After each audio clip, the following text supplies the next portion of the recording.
All right, so for my entertainment speech, I'm going to tell you about the last time I went backpacking. So my friend called me, he's like, hey, let's go on a backpacking trip. And I'm like, all right. So we plan a trip to Joshua Tree.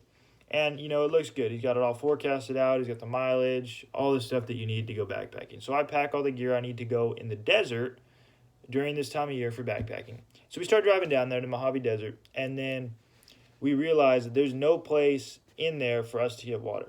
And we were like, shoot. So then he pulls this map out from his glove box to the King Canyon High Country. And he's like, hey, let's go here to Sawmill in Lone Pine. This is a great trail. And for those of you that don't know, Lone Pine is the portal to Mount Whitney. So if any of you know where Mount Whitney is, I was around that area. So we get there and we go on the ranger station. We're like, hey, can we get a permit? And he's like, yeah, for sure. But you guys know there's a huge winter storm coming in. It's going to be really, really cold. And we're like, that's fine.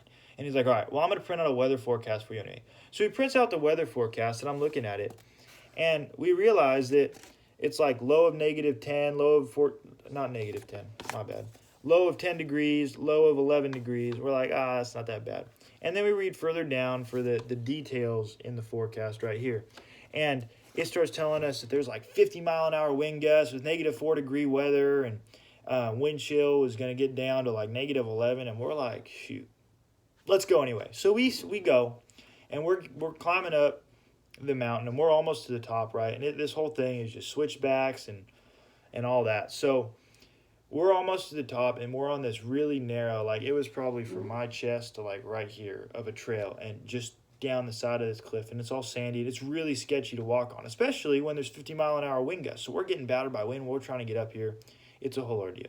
So we finally find a place to camp.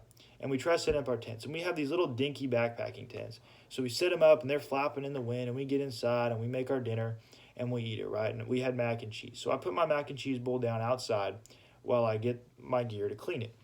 And I go back outside to pick it up, and the bowl is completely frozen. Like, that's how cold it was. My bowl from boiling hot mac and cheese froze in less than 5 minutes. So we're like, shoot.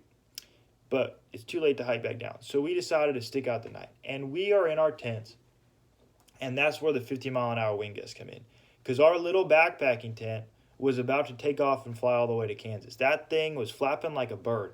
It was so windy. And we woke up every minute. We thought our rain fly was going to get torn off because it was just shaking and shaking and shaking. And the whole thing was shaking. So we didn't sleep much that night. And we were freezing cold.